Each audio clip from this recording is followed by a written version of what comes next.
Hello, everybody, and welcome. This is December 28th, 2021. It's technically the 2022 semester of Lessons for Full Spectrum Humans. And what I've been working on over the past several weeks is Level 1, Lesson 2, which Lesson 2 is jam-packed with tons of information that are foundation concepts to being able to really comprehend what flying rainbow lasagna is, and also to comprehend and embody what all of these patterns are that I paint and that you see in my artwork, that these patterns are a harmonic language. And so some of the language relates to the scientific, objective, materialist viewpoint of what is presently known in this earth reality right now, here now, in this realm right here. And some of it relates to higher cosmic principles. So all of what I've been presenting over the past several weeks, it's like when you do math talk, the very first part of having the conversation is just establishing terms. Like if A equals this and B equals this and C equals this and D equals this, then once we've established what all of those variables represent, then we can talk about their interrelationships and the outcomes of what happened. So I have been spending the past several weeks just establishing pristine language with you and everyone here who's watching and everyone who catches these videos in the archive, in the sense of what am I even speaking about? So one of the things that I've been clarifying is over the past almost 8 or 9 years that I've been teaching this class, I use very specific language in talking about the dimensions, like the 0th dimension, first, second, third dimension, fourth dimension, fifth dimension. And that started, like I said, many years ago. Since then, in the commonality language, many people have been talking about 3D or 5D, or these different almost a vernacular, a casual way of speaking about these levels of consciousness that I have to admit have left me very confused, because I'm like, but wait a minute, that doesn't make sense with my understanding of what the third dimension is. So then some people have told me that they're talking about a third density instead of 3D meaning third density, not third dimension, and 5D meaning fifth density, not fifth dimension. I have found it to be very confusing. So for this class and for my presentations that I make here, please understand that if I'm talking about the third dimension, I would be talking about one tiny snapshot of time at the Planck length, one tiny little slice or fragment of a second, not even a full minute, that you embody as a third dimensional creature. But that moving up from there, you have a line, you have a timeline, like a French bread of time that you occupy. And then the fifth dimension, being totally separate from the concepts, literary allegories of 5D or allusions or whatever we're talking about, like non-literal language of what people are saying 5D is, the fifth dimension as being a place of pure waveforms. Because when people are talking about 5D, they're talking about being there in a physical embodiment. And like, but wait a minute, the fifth dimension is not a place of physical embodiment. So my brain or consciousness, I tend to be very literal and very specific with my language. And so just let's say, I'm not meaning to sound critical of other people and what I'm saying, but I'm super specific. So in all of this, I'm going to be specific and consistent across platforms. And when I talk about something, this is what I'm talking about. If I'm talking about the third dimension or the fifth dimension, the third dimension is a slice of form reality, like length, width, and height form. The fourth dimension and higher, these are levels of time-based reality. And all of this relates to consciousness. So today's presentation is all about the language of harmonics. And this is lesson 2.4 of level 1. So again, for anyone, I'm speaking to all enrolled students and everyone who is wonderful and committed to this class. For anyone who's catching this video, and this is the first thing that you've ever seen from this class, know and understand that what I'm giving as a live lecture is a slice of reality, that there's a huge level of information. This is just, the visible tip of the iceberg that's available in my Teachable series, where I go into really in-depth talking with a whiteboard and lots of imagery of exactly what all of these things are, even though I try to cram everything that I possibly can. And what I'm supposed to do in my lectures, even though I always diverge from my curriculum and my intentions, is the first hour being level 1 and the second hour being level 2, which is the advanced level, and everything has corresponding information that's recorded on Teachable. But like I said, because the level 1 introductory stuff has 4 parts and is so essential in terms of going forward in the semester and understanding everything, that I said, let me just devote a lot of time to this. So level 2 is not forgotten. It has just been put on hold for a little while, and then we will sync up again. I'll do level 1 and level 2 presentations again, but there's just been so much information. And what I didn't, maybe the holidays make everyone feel this way, like frenetic, like I have to get this way, I have to go this way, I have to drive fast on the highway, I have to get places. No, we are on a soul journey, soul marathon that is a marathon of inevitability. So although there might be some sense of urgency, we will get there. The journey is inevitable. In fact, you can think of yourself as an inevitability particle, that it is a destination that is, I hesitate to use the word programmed in, let's say it's baked into who you are on the inner level. And when I start to draw these time diagrams, you'll understand it's that central core timeline. It's an inevitability that you will reach and inhabit that pathway home back to the source, which is also the destination. But it is just a question of, like I was playing on the piano a couple of weeks ago. Is it this note? No. Is it this note? No, that's not the right note. No, wrong note. No, wrong note. No. That's the note. That's the pathway back to the source. And that's the alignment with myself as God. And that's the ascension pathway. And that's exactly me being in tune with the cosmos. So the idea is, through learning today and going forward, this harmonic language of, I call it color, line, shape, form, movement, texture, and tone being like musical tone, that you become virtuous virtuosos. You're able to see with your eye of insight, read the musical score of the cosmos, not have to play the wrong notes to be able to go directly to the right note on the piano. And in so doing, you make better music for yourself, for your own life. We're talking about guiding yourself through time and making conscious decisions, and also emanating better thought structures, better feeling structures, better genetic structures, better genetic music for the entirety. Hold on a second. Sorry about that. I knew she would bark. Here, go bark somewhere else. Go bark somewhere else. You know, I love my dog, but you know, I also know her. And then she's like, oh, someone is outside making the noise at the front door. So now I'm going to bark. So thank you for understanding. Cheeky's always got to be somehow a part of the party. So the language that I'm talking about today is a language of pure harmonics. What does harmonics mean? Let me just do a little bit of speaking with pictures here and get a picture going. Harmonics means, let's say we have a circle, and that circle can be, let's make a little dotted line, like I'm bisecting it into two hemispheres. And if you see me look down, it's because I have lots of notes down over here. Oh, and you know what else? I'm just going to clear up the screen a little bit by making it just my face over here and taking away the chat.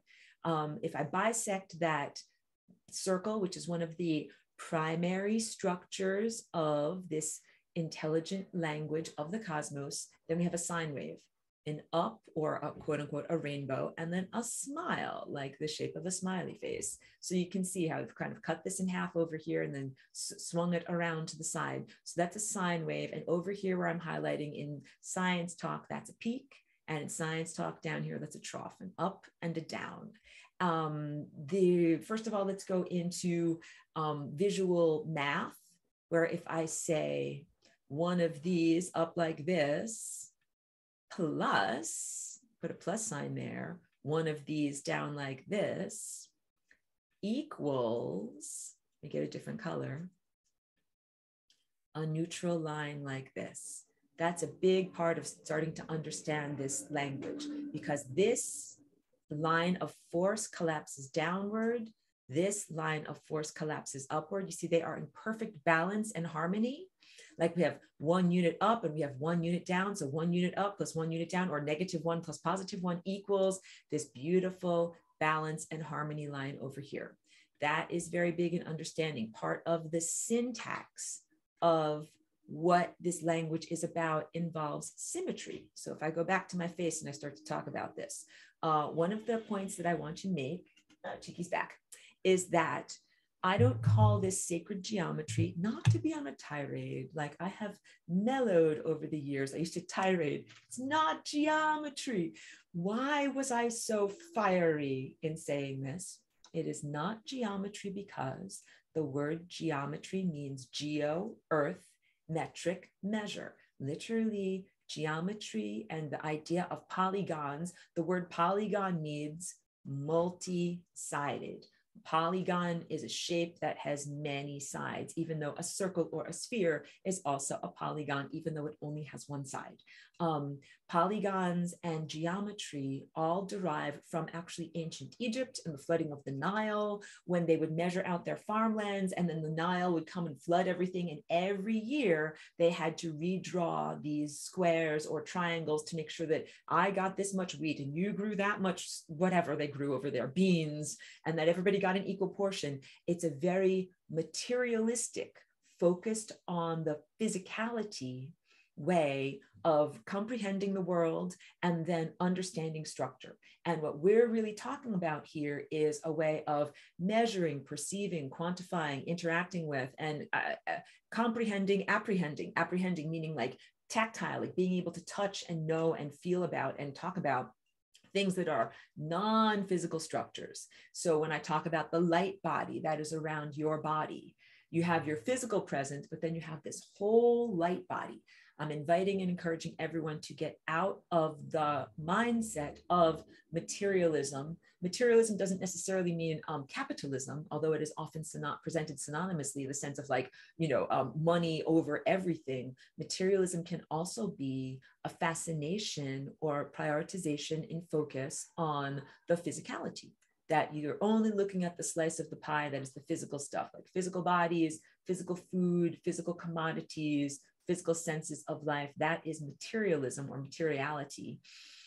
And there is so much more in our level, in our realm of experience and perception that must be acknowledged. So geometry, geometry, and the polygons that many are familiar with are about measuring molecular structure or measuring farmland or building structures in a physical reality, like building a house or something like that, that will stand up properly. Like make the angles of your house like 90-degree angles, because if they're slightly askew, then you will have less tensile strength in what you are building. What we're talking about is building structures of consciousness, structures of pure truth.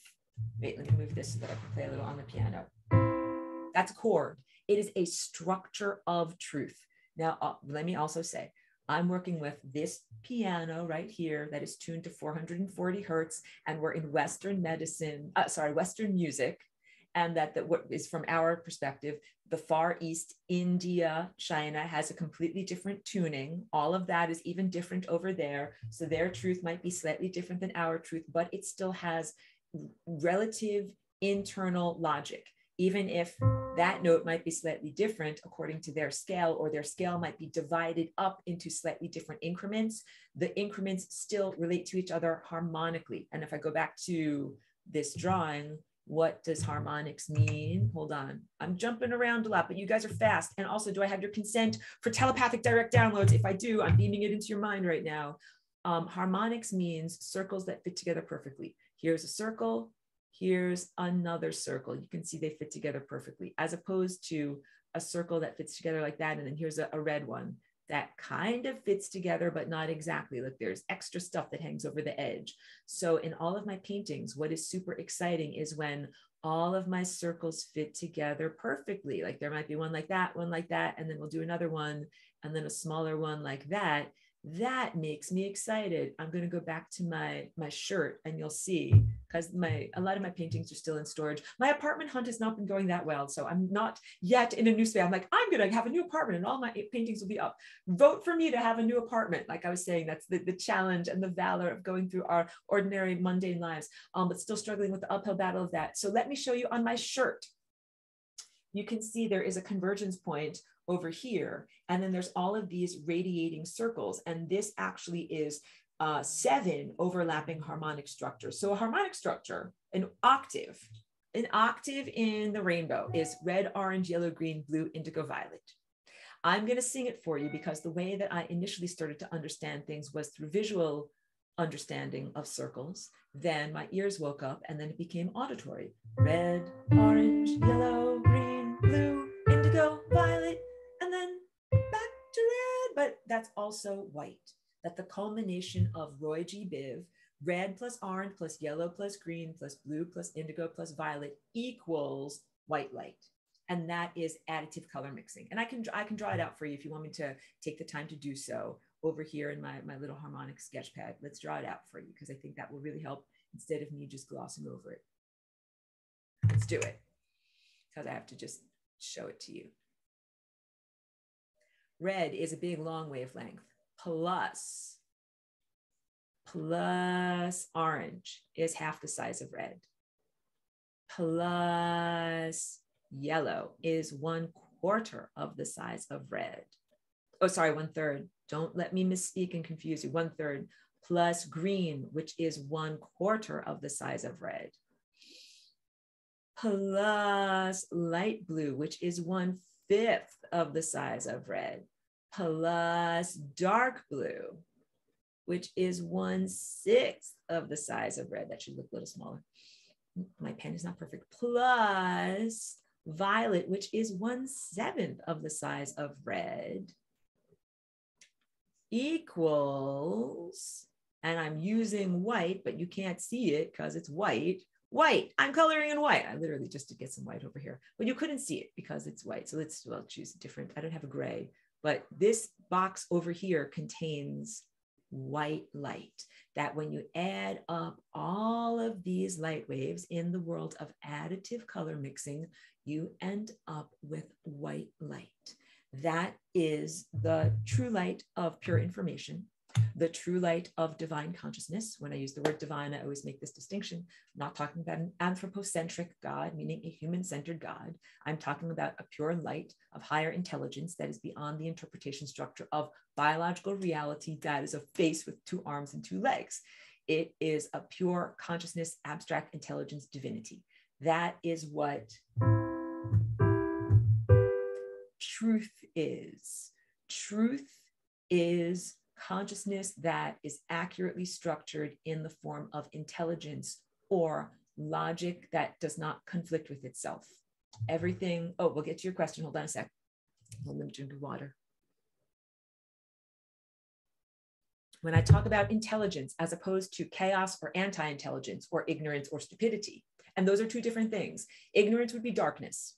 Like if I turn out the lights in my room, it's dark. I can't see anything. What is going on? I don't know. Ignorance can be sacred and divine, as opposed to chaos or stupidity, which would be not just having the lights out, but saying, taking all of the light, the pixels that are here and rearranging it into some crazy, disjointed, a cockamamie concoction of information. That would be either anti-intelligence or pseudo-intelligence or stupidity or lack of intelligence. I don't mean to sound judgmental when I say stupidity, but you understand, like low signal meaning low information. And so there's a big difference in our world and in our anthropomorphic experience. And I'll do a whole separate type of class that's about this, between shadow work, the sacred darkness, which is ignorance of self, which is like, oh, I have a portion of myself that is not yet illuminated, versus disjointed areas of chaos that are not a part of the light system, that are part of false light or false information, which is also a part of our journey here in embodiment. We are gods, God, broken up into self, fractal selves, exploring individuality and exploring not only darkness / ignorance, which would be considered sacred shadow work, but also exploring chaos, disjointedness, that which is not well-structured, self-logical thought. Now, let me talk about your journey as a being. So we've come from the source, and I don't have all of my little sculptures, but imagine I'm holding up my little toroidal sculpture, and you've got that center convergence point. That's the source of where we come from as consciousness. And then we're out here in this outer edge of the donut, delicious donut of time. And we are experiencing individuated life, but we're on this beautiful circular path that I emphasize, and we'll go over again in this class, is not an imprisonment. This talking about this language is all about understanding the frictionless divine perfection of consciousness emanating from the source, having experience as materiality, and then circulating back to the source with no entropy. That means no loss of signal, no loss of intelligence, no loss of friction, and that this is a divine journey. And when I talk about it's not an imprisonment, people here who have been through the washing machine of karma so many times, or like, you know, lifetime after lifetime after lifetime, or even within one lifetime, game over, try again, game over, try again. Like, oh, the boredom, like, oh, I can't take it anymore. And of course, I'm overacting and I'm being lighthearted and dramatic in the way that I say it so that we can all laugh about it. But it's a way of being lighthearted about a very, very real sense of threadbareness, being threadbare on a soul level. Like, oh, I'm going through this again, time looping this again. Like, man, this is super boring. That idea of repetitiveness, the soul killing boredom of repetitiveness, and the sense of being in a prison. This world was not meant to be a prison. It was meant to be a divine exploratory adventure where, of course, you could go directly to that chord. I know exactly where I am and where I am in time and what I'm supposed to be doing, as opposed to where am I? Where am I on the keyboard? What am I doing? What am I doing? Where am I going? All of that confusion that is so soul wearying. So I recognize and salute you in your journey, and I encourage you from the soul weary path going towards the membrane of death over and over, writing your ship of time into a coherent thought structure that goes directly up the central tent pole of reality, bringing you back to connection with that divine source of intelligence, which is an organizational principle that is your origin, that is your larger cosmic identity, that is your birthright of reconnection with. So everything that I'm teaching you about, this truth, you embody this truth. This truth is who you are as a person. You are made of truth. And that the journey is from a less organized state, being a bit disorganized. Hold on, let me drink water.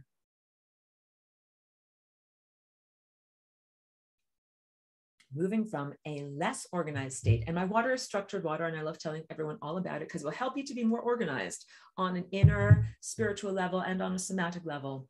Less organized state into a more organized state. So the matter of our body is less organized than as we become light beings, where it means we metamorphosize and our inner metabolism of light, that means how much light, information, data, intelligence, structure comes into you is greater, and the amount of information, data, intelligence that you embody and emit becomes greater. You become more organized and more light and less dense and less matter. And a big part of what I teach about with Flying Rainbow Lasagna is the transformation of your body structure instead of Einstein's equation. Energy on one side, that's E equals mc squared, matter on the other side, and the two are in constant dualistic opposition. And I'm using irony and lightheartedness in my voice to make it, make you understand about this.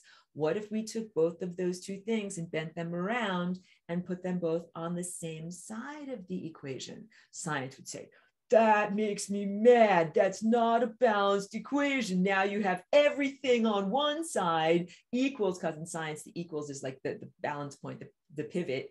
If you have everything over here on this side, then equals, what would equal on this side? The answer is everything. The answer would be infinity. Matter and energy, matter plus energy, which is lasagna over here, combined together equals, my face is the equal sign, question mark over here, the answer is infinity. When you embody this combination of spirit or pure energy, or the ephemeral, the non-physical, pure information structure, plus your physicality, your matter, somatic cellular structure, and molecules and atoms, put them both together, like lightheartedly, chocolate and peanut butter, two great tastes that are delicious together, equals the delicious food of infinity. That is the practice of what we are doing right now. It is a metamorphosis of transforming something that was matter. I'm a hunk of chunk of matter, and I'm submerged in a bunch of sea of energy of light. That's the bifurcation, the artificial bifurcation of what we have been into an integration. This is non-duality thinking now. So Einstein's equation was great for a time of duality, just like Newton's equations were a time that was for appropriate outfit for a time when everybody needed to know about just exploring the five senses, like just explore physical reality and get your stuff together on that basic foundation level, then move upward from there. Appropriate for the milieu of that time, appropriate for the milieu of that time. But then Einstein started to shift everyone into, yes, you've got materialism, and you've also got consciousness. And consciousness is observership, and observership paints, inflects, affects, creates physicality structure. So all of a sudden, all of the laws of Newton and this whole thing of energy versus matter gets changed around because we have another variable that is a part of this experience equation of life that has to do with you as consciousness, you as observer, you as divine being, divine fractal miniature co-creator being here within the art studio that you have created on a much, much larger level, creating matter, creating self, creating experiences, and then walking around and being like, hey, like these are all the experiences and all the matter that I've created. And we've, that's so funny, Tia is saying scrutin. I understand the frustrations that a person might have with Newton as a thinker from 400 years ago, who was giving us appropriate clothing outfits and fashion of 400 years ago. You know, back then everybody still wore powdered wigs. Like no one today wears powdered wigs, but that was appropriate for everyone back then. He gave us the thought structure that was appropriate for a time of powdered wigs. And even Einstein from the early 1900s, he gave us a thought structure that was appropriate for people that were just coming out of a time of horse and buggies. Not everybody even had electric lights in the time that Einstein was developing his great equations. And of course, his thought structure helped to usher in a different level of comprehension in humanity, where all of a sudden people got electricity. People started to think about electrons flowing in wires. People started to think about time and dimensionality and relativistic time. What happens if you're in a spaceship moving at 1,000,000 miles an hour and then you have a twin that's left on Earth, and how they age versus how you age. Just the very beginnings of starting to understand time in a higher dimensional viewpoint. So all of these people, they helped leverage like a lever. They helped to bootstrap humanity up, but you don't wear the clothes from 400 years ago. You don't wear the clothes from 2,000 years ago. You don't wear the clothes from 100 years ago. You wear the clothes from right now. And the clothes from right now are getting into, first of all, the sense of you don't have to just be a PhD scientist in order to have these concepts positively influence your life and your structure, because it used to be only like for scientist priests, like if you go to school and you study all of this, blah, blah, blah, then you get to know and understand this and it can be a part of your life. But if you're just a housewife using Windex and, you know, washing your countertop or whatever, like you're not allowed to think or know about these things. And of course, I'm being extremely ironic and condescending in what I'm talking about. No, of course, right now in this world, everyone from, even if you have a rather, you know, mundane or humble existence, thinks about, knows about, has access to these concepts, and even some self-responsibility in understanding, well, wait a minute, I'm creating reality. I'm a part of the reality structure. My mind is making things happen. So a lot of the accessibility comes through pop culture and things like that, that might be in terms of like a movie like The Matrix, where, you know, there is no spoon. You're creating the spoon with your mind. All of these metaphors, because we don't necessarily have spiritual teachers like, you know, great Jesus or Yeshua of the past with the allegories that he would walk around and give to people. We have, you know, the dream factory of Hollywood giving us these, you know, modern myths of understanding allegories and understanding reality. Of course, I still respect all of the great teachers of the past, but this is what's current and fresh. You watch movies, TV, different things like that, books. I invite everyone, you can make it, compile a list if you want to as a class. I think that would be a fun thing to do. Movies, TV, and books that help you to question the true nature of reality, that help you to understand time structure, that give you more of a quote unquote quantum understanding. And of course, I've encouraged everyone in the direction of teachers like Bruce Lipton. He's a good research scientist, biological based scientist that also teaches about quantum observership, mind-body connection. And there are a couple of other, you know, really good teachers that I consider them to be a bridge. Sometimes people find my work and it's like, you know, that's kind of I'm not ready to dive in off of the high dive into the deep end of quantum reality, collapsing wave lines, understanding all of this direct reality creation. Some people need a bridge between the Newtonian materialistic viewpoint into my extremely non-Newtonian, post-Einsteinian consciousness-based viewpoint that is about pure harmonics. Let me get to the chat while these are still relevant, because sometimes I'm going a million miles an hour, and I have had caffeine this morning. Eleanor said earlier, somewhat naive question, are the piano notes you play for us the actual correct auditory notes, translation of the rainbow octave? Hooray, I love your question. Thank you so much. These are allegories, because I arbitrarily define red as C.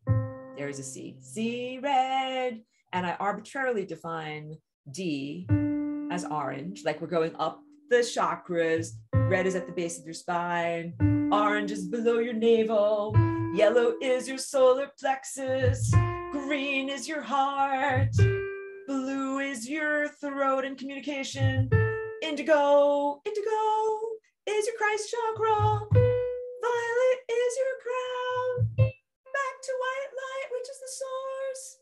But of course, on the piano has all these octaves lined up next to each other. What happens is after you get to violet, you go back to red. So the whole thing, the cycle starts again. And that is actually also very truthful in the sense of octaves of reality. So when I'm talking about harmonics, back to my shirt, draw attention to my torso. Here you have the central convergence point with 7 of these overlapping octaves. And you can see all of these fun, interesting places where they come together. Like here's a little membrane where several of them come together. And here's another place where there's overlapping membranes. There's these tangential lines. So when I do these paintings, they're big paintings like that on a 4-foot canvas. And I do big, giant circles, and I have big, giant compasses and protractors, and I'm drawing with an actual pencil. And sometimes I don't even know where these lines will converge. I make the actual structures, and then I'm like, oh, I'm so excited because look, this big giant circle touches perfectly on this smaller circle. And that's like understanding that this note down here fits perfectly with this note up here. Those two notes sound great together. They are harmonic. They are pleasing to the ears because they have harmonic structures. Let's see, 1, 2, 3, 4. 4 of these fit inside of one of these. They're both C's. They sound great together because there's no conflicting overlapping sound waves. There's one big giant low C and then 4 segments of C in between. It's like $1 divided up into 4 quarters of 25 cents in the American money system of dollars. And that was actually in my journey of understanding things a big part of how I came to understand math and numbers, because I came here in adulthood as Aurora, as a walk-in, with no understanding or comprehension into a neurologically damaged brain of what this world's, it's called Arabic numerals, the Aramaic numerals, like a 1, a 2, a 3. I didn't know about any of that. I knew only this harmonic language. I didn't know or understand anything about the human money system. So my exploration and journey was learning all about, oh, these are what these people call numbers down here. Oh, this is how people understand money and value and commodification. Like I didn't understand any of that type of stuff. I was very, very much a foreigner. So that's a little bit on my personal journey. But on the relation of auditory notes to what's going on in your body and what's going on in terms of visual stuff, someone asked me on YouTube, does the visual spectrum of red, orange, yellow, green, blue, indigo, violet relate perfectly to the harmonic structure of a giant red wave and then an orange wave that is half of that size? The answer is no. That if you're looking at the actual electromagnetic spectrum, where we have this little slice that our retinas can perceive of little tiny jiggling photons, no, the photons and their jiggling do not match perfectly with like what you have, what you see in this picture behind me. It's an allegory, not a divine perfection. And same thing with our Western musical keyboard and even the Eastern musical keyboard from India and China. Those are both 2 separate musical systems, but the answer is like this. Here I have whole notes. That's a whole note, that's a whole note, whole note, whole note, whole note, whole note, whole note. Like, you know, like imagine like whatever, like, you know, one whole apple, not an apple plus a little slice of another apple. The sizes of the apples, the fruits in China and India, the increments are different. Increments are different. People are wired differently. People listen to things differently. But the whole point is the relationship between incremental structures is equal. So that is, hold on a moment, I need to drink.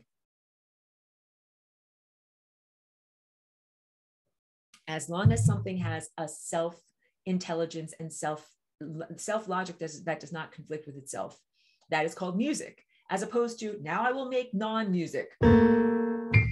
That is not harmonically structured. That is me mashing the keyboard. So we are talking now about the difference between light versus sacred darkness, which would be ignorance, which would be things that is not there. And this is what Emily, thank you for tuning in and being here, a long-term student with wonderful thought structure yourself. Ignore it, ignorance, exactly. The idea of being not connected to or in referential treatment of some aspect of information or data or truth or intelligence. But ignorance does not necessarily mean, quote unquote, evil or even chaos or even something that is aberrant, that's something that should not exist. So for example, each one of us has areas of self that we are ignorant of. Like my eyes face forward, I'm ignorant of what my back looks like, or the back of my head looks like, but my back of my head is not evil. Or the ignorance of myself, not being able to see that aspect of myself is not evil or wrong or bad, evil in quotes, of course, to be judged or anything like that. But let's say that there's non-intelligence. Like if we're looking at because there's what I'm talking about with this presentation. And I urge everyone to really do the work and do the teachable lessons, because, I go talking and go lighthearted sometimes in my presentation. But the things that are unteachable are very forthright and straightforward and very detail oriented in presenting all the information. So you get the total picture between my vivacious live presentations and my scholarly, buckled down, serious presentations that I recorded on Teachable. If you took this is about intelligence, which is organized information. And the whole point that I'm trying to get to is that you're moving from a material state, which is a slightly less organized version of light. In terms of light, what you want to do is become like a coherent laser beam. And what you are as matter is kind of like some light is going this way and some light is going this way. And then we're kind of higgledy-jiggledy. Nothing wrong with that. It is the stage of development that you're at. Please love and accept yourself. Moving out of this stage of development, what happens is you begin to become perfectly structured and perfectly formed. And you saw my spine just became more erect. All of my everything in my body just aligned more. I just got several inches taller. I'm now moving in the correct direction in terms of my consciousness, my timeline, everything that I'm thinking, everything that I'm emanating, and the material structure of my body just changed and upgraded. That is what these practices are all about. That is what this consciousness upgrade is all about. Learning about this information is not just whatever, a mere hobby or something that has no bearing on your life. It is actually incredibly valuable in informing your journey to becoming a better structured, more logically structured being, creature that will then have longevity. Let me drink and then I'll give you an allegory.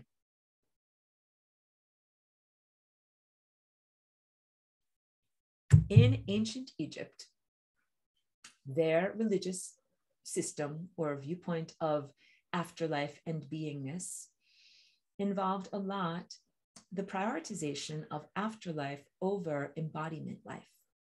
The embodiment life that we are presently in was presented more as training ground or a place for inner exploration, like you work out to get strong and build your spiritual muscles so that then upon your non-corporeality or your metabolic death, you would then go on your consciousness journey, having built a structure inside of yourself that is like a boat. They called it a bark, B-A-R-Q-U-E, one of these kind of curved rafts that would float along the Nile. And that going across the Nile was analogous to going across the Duat or this afterlife realm, kind of like there's many different cultures that talk about, upon exiting this reality, having to sail elsewhere, going to a different place. The point is they very much experienced this level of reality here as the place where you're building your ship. This is where you build your ship of consciousness. This is like the dry docks where you are putting together all of the planks, making everything sealed up perfectly, making sure that it has tensile strength. And then at the end of your existence here in this world, putting it into the actual waters of consciousness and seeing if it will support your consciousness on your journey. And the idea that if you built your ship of consciousness correctly, that then you would be able to successfully sail on the duat, sail in this afterlife realm, and continue on your journey. These are all allegories, non-literal mythological stories, but I hope that lends a color, like through the human filter, to what you're doing. What you are doing in a pure consciousness sense is organizing your thought structure until you are made of music, until you're not like this, random keyboard thoughts here, there, all over the place. No, you are like this. You are music. The movement of your DNA is music. The movement of your mind from moment to moment is music. The thoughts that you emanate are organized thought structures. The emotions that you emanate are organized thought structures, and you are interrelating with the rest of the music. That is a beautiful harmonic symphony that, like I said, comes everything from the microbes in your tummy and that line outside of your body to dogs, butterflies, redwood trees, planetary structures, solar system structures, even galaxy-wide structures, that you become a virtuoso, an excellent musician within the symphony of life. When you do this, you do not end your consciousness. So again, I'm not teaching you the religion to practice of ancient Egypt. I'm using that as an allegory, but what I really want to get you to understand is you don't have to physically die. You don't have to have a metabolic death. But what you have is a metamorphosis, change of state, caterpillar into butterfly, physicality person into semi-physicality person or non-physicality person. That is becoming either semi-corporeal, which would be a spirit matter person. That's a lasagna person, what we are moving into. Combining together energy plus matter on the same side of the equation, making the chocolate peanut butter cup equals infinity. You become made of spirit matter. What would that even be like? What would that even taste like? It would taste like being made of a physicality substance that moves at a faster rate than your present physicality substance that responds directly to thought, as opposed to you think a thought and it does kind of, your body does kind of respond somewhere down the road. You know, you can think yourself well, you can think yourself ill. Science calls this the mind-body connection. Angela, I'm sure that you have a lot to talk about on this because we've had wonderful conversations about spontaneous healing, miraculous healing, quantum healing, healing beyond what science would define as being possible. And you are a medical professional in your training. The understanding that your mind really, your thought structure really does affect your somatic structure. And that's also the work of Bruce Lipton and several other scientist healers of this time that are giving that bridge to people that need to kind of know, bridge teacher, someone's giving me this, Eleanor says, Ken Wilber, integral theory. So I do know him. I don't think that he's a medical doctor, but that's really good to know that some people need to have that sense of intellectual integument, or the thing that ties you together, from a sense of pure materiality. Materiality and materialism says, like, the wall is just the wall and your skin is just your skin. It doesn't matter what you think, it's just going to be what it is. It's a very disempowerment structure. It is also about fate or determinism. It's determined to be this way. It is this way. It was written that way. It's just going to be that way. And you're just the experiencer. Like, I'm just some dumb schmo and I just drink my coffee and experience reality. No, you are a smart schmo and you do more than just drink your coffee. You actually create your body, you create your digestive system, you create the coffee with collapsing of waveforms. In fact, I want to tell everybody, for the past several years, like basically since the ongoing pandemic, humanity has been exiting the thought structure of pure materialism and entering into a new reality creation level of non or semi-materiality, where you're literally creating things with your mind. So we can also have a fun sharing in this class of all the times that people have manifested something, sometimes errantly. And Jill shared with me the wheelbarrow, like you turned around, the wheelbarrow was just there. A couple of other people shared with me, like, yeah, usually it's coffee. Because like when you're like on it with coffee in the morning, you're like, I need my coffee in the morning. So it's like, oh no, there's no coffee. But maybe if I rummage around here in the pantry and then, oh, look at that, there's a whole bag of coffee that I didn't know, or someone else said they just found it on a park bench when they absolutely needed it. or like all of these things just come to you. And it's often some mundane thing, a wheelbarrow, a cup of coffee. Very few of us are just errantly manifesting like, oh, the Hope diamond, a giant, whatever, multi-carat diamond that just happened to be there on the table. Like, where did that come from?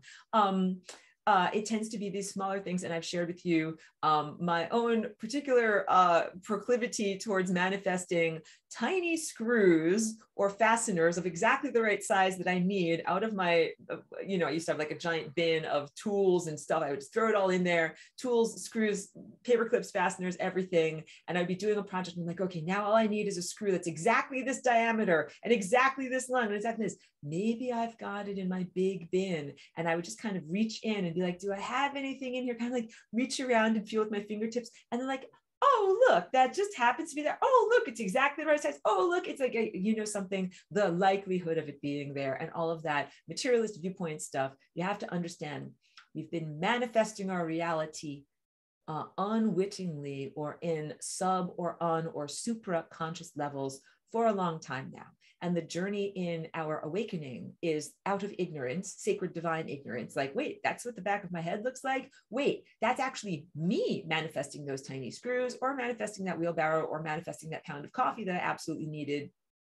Once you begin to understand that it is you in these levels of manifestation, then comes the empowerment and radical self-responsibility. Because like, wait, I'm manifesting the pound of coffee. I'm also manifesting the ICBMs, like the nuclear weaponry that is all pointed at Earth and all of that. It's like, wait, I'm manifesting also the negative stuff that's out there, or the endangerment stuff, or the things that are disempowering or causing health problems to humanity. And then it's like, well, wait, if I'm manifesting this and I'm manifesting this, like I want to manifest more of what I need and desire and less of what I do not need and do not desire. So I see us as we become virtuosos, like, oh, I'm playing exactly the right note. And you also become anticipatory, where as you learn these harmonic structures and the language, which has syntax, that's what I teach about in all of these classes. And take the recorded lessons, you'll learn all the syntax, and I'll do it here for you too.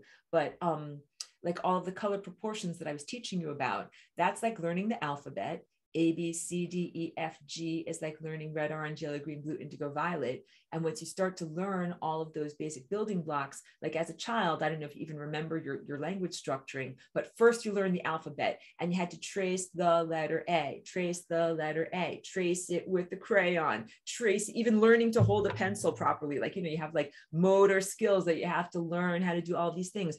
Your mind and your inner eye needs to learn how to envision all of these circles. So I will give you homework assignments, but not this week, but I'm going to start to give you drawing assignments that will be a part of your homework. And Hans has been in this class for a long time, and he did the homework assignments years ago when I first started with the, let me drink water. When I first started with the drawing assignments, which I think added another dimension, let me get more water, of being able to understand my structured water carafe. I'm not trying to sell you anything. I'm trying to encourage you on your journey, because this has been a big part of me getting more music, quote unquote, inside of me on a somatic cellular level, and more consciousness organization inside of me.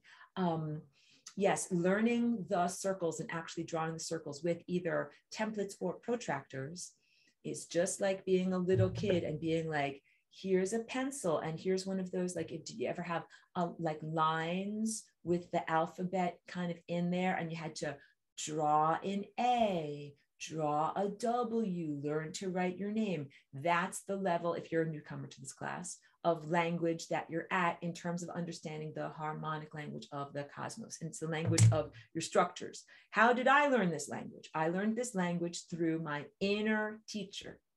I am pointing to my Christ chakra. I love the teacher who is named Jesus, who is on earth, but that Christ level of beingness and intelligence transcends even one human that a book was written about, even though with great respect, I love that person. The Christ consciousness exists as a teacher inside each one of us. It is this aperture, we got another person coming in, on your body being, that is, I call it the library card of the cosmos. And this aperture, this eye, this level of indigo, fits together with this, I call this the great librarian, your crown. And so this is like an eye that looks places and sees things, and your crown turns you in the direction that you need to look. Just like you get a library card, and that means now you can go to the library of the cosmos and you can take out any book you want. But that's very confusing because you're a little child and you need to take out like basic books about children's ideas and things like that, not War and Peace or some giant, you know what I mean, not some giant thick book with hard words that you're not ready for. The librarian will guide you. That is how I learned all of this, through having my Christ chakra open, seeing through that window or that aperture of perception, and being guided by the great librarian that says, now you need to look over here at this concept and understand this. Now you need to look over here and understand this. So in my artwork, I started out with very simple shapes and forms. And as I begin to give you your homework assignments, you will also start off with simple shapes and forms. And Hans, and to other people like you, I will give you advanced homework assignments. But I have to work them out because I don't have them ready yet. But like my shirt is made up of 7 overlapping octaves. So the beginners will begin tracing their letters, A, B, C, D, E, F, and G, and make their initial structures. But the advanced people will begin to add additional octaves on top. So that might mean you have 1 octave where you're using 12 as the red chakra, all the way down to 1.7 as the violet chakra. But what if I say I want advanced to do not only red as 12, but also red as 24? I want you to double everything. Blah, I laugh, with abandon. And then I'm going to get like, I'm like, good, I'm going to be your coach. I'm going to be like, now you're going to have, Hans is good, he's ready. I'm going to be like, no, well, you mastered doing 5 sit-ups. Well, now you're going to have to do 25 sit-ups. Feel the burn. I'm going to make you feel the burn. Yes, you're going to do your workouts and get strong. The whole idea of doing all of this is to achieve greater coherence in your thought structure, in your cognitive abilities, in your time structure of your body, so that you achieve greater coherence. And I teach that you don't have to physically die. So try not to be too literal in the sense of my mythological allusions to ancient Egypt, but moving into levels of mind created realm, you will no longer have the same laws limiting you in your physicality realm. Just like we'll no longer have the same laws of there's only a certain number of pounds of coffee on the shelf. Like actually, if you're creating coffee with your mind, there's an infinite amount of pounds of coffee that you can have on the shelf, or tiny screws, or whatever it is that you need. We move into a non-commodification level of reality. I know that none of this is part of the recorded lessons, but this is why I do these live presentations, because this is what is relevant to our ongoing individual and collective experience. Phoenix Rising, no problem. Thank you for being here. Just got off work, and I appreciate that you take the time in your busy work schedule to achieve greater coherence in your thought structure. And T says the story when you manifested money, but forgot to add that it becomes yours. Very nice. That is good. I like what you just said. Yes, something, it's important to understand that we are all manifesting for personal use and the collective. We're manifesting the economy. That's pretty big to understand. This moves beyond the sense of determinism, like the economy is big and it's bigger than me and someone else is making it all happen. It's humanity taking responsibility for our own economic structure. Really what is happening is we are creating matter. If you talk about what's really going on in the exploitation of human consciousness and the beings that are here in a negative presence, to be like, oh, like I see that you're a goose that lays a golden egg. I want a lot of golden eggs. Like I'm going to make you lay the eggs and I'm going to take them for you. Your golden eggs that you lay are realities that you generate, dreams that you generate. And many humans that think that they're just regular coffee drinking schmoes are errantly reality spews out of their head all the time. And it's so easy for someone else to be yoink, I'll take that golden egg, yoink, I'll take your golden egg, because they don't even know that they're emanating golden eggs out of their ears. So in order to be empowered, just like in any work situation, like if you're just given golden eggs to your boss or to your employer or your corporation, and they're like, yoink, I'll happily take all of your hard work that you give out, or your imagination or your intellectual property, and give you nothing in return. Like there are some organisms that are that way. So don't be exploited by those who would exploit you. Know your value. This is my tirade. Know your value. So I'm looking at all the things that I want to go through. I learned this language from lessons of the cosmos, and my lessons came in an orderly fashion. So my earlier artwork pieces were more simplified and are like the homework assignments that I gave in class 2019.2, semester 2019.2. And then you can see like what is behind me on the wall there. That was after at least 8 years of making these paintings. So I worked very hard and painted every day and learned my letters. And then I began to work in not only words or sentence fragments, but full sentences and even paragraphs. And then now I've gone into this level on my shirt of creating these overlapping harmonic structures that would be considered not only paragraphs, but chapters. Now I write in this interdimensional language of color, line, shape, form, movement, texture, and tone in whole chapters, things that have meaning. A big thing that I want to encourage you to understand is that I am showing you snapshots that are non-moving of things that are two-dimensional structures, but the two-dimensional structures represent third-dimensional structures like clusters of soap bubbles or spheres that fit together that also move and change and twist and shape, just like your DNA. Your DNA isn't just a flat static chromosome. It bounces, it oscillates, it makes wreaths, it puts itself together, it puts itself apart, it zips itself, it unzips itself, it does all sorts of amazing things. These harmonic structures of time or pure consciousness are similar. They move, and that's also part of what my Aurora Collective does. So we as consciousness creatures or organisms are organized together as waveforms, and the waveforms are energy that has interconnectedness. I want to say interpenetration, but without using the word penetration, that come together, come apart, like arabesques come together, come apart, twist themselves together like acro yoga, untwist themselves together, split apart again, go over in this direction, and we dance across the sky, but not the physical space of sky. We dance across these levels of consciousness as a bridge of consciousness between star system to star system. And so there's a organism, organized,